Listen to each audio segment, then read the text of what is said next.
MoneyGram allows you to send money easily by linking your debit card directly to your account. First, access your MoneyGram account via the mobile app available on iOS and Android or through the website. If you don't have an account, create one using your email or phone number for quick verification. Once logged in, navigate to the Payment Methods section, usually found in your profile settings. Select Add Debit Card from the payment options.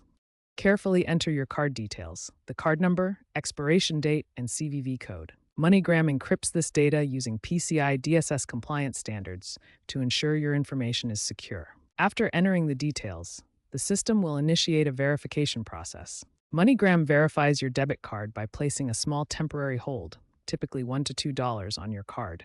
This charge is usually refunded within 24 to 48 hours. Successful verification confirms the card is valid and active. If the verification fails, double-check the entered information or contact your bank. In some cases, MoneyGram may request additional verification, such as uploading a photo ID. MoneyGram sets transaction limits to mitigate fraud. These limits vary depending on your location, card issuer, and verification status. Remember to enable two-factor authentication for enhanced security against phishing and unauthorized access.